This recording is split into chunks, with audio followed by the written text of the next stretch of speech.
Em hôm nay về thêm 3 con máy hàn mic Otito.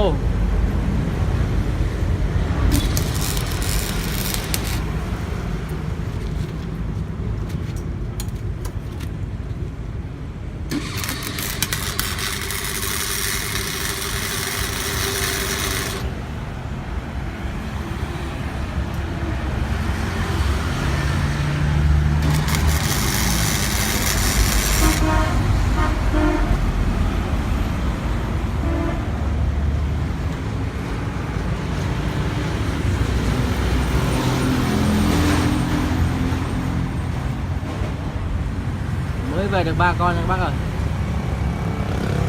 Con nào cần thì liên hệ sớm không thì hết hàng.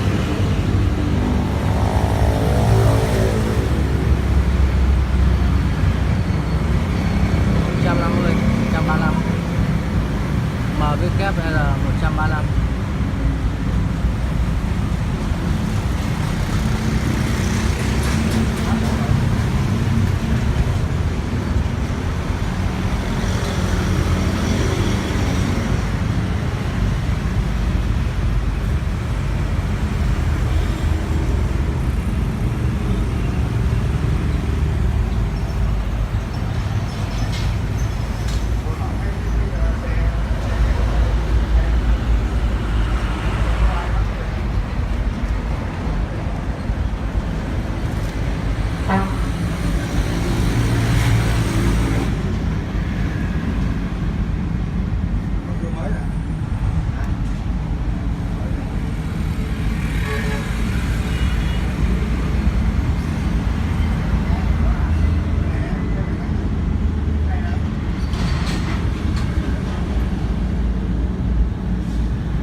Máy này xài cuộn dây 5 kg, 5 kg và 1 kg. Cuộn này là cuộn 1 kg nha các bác.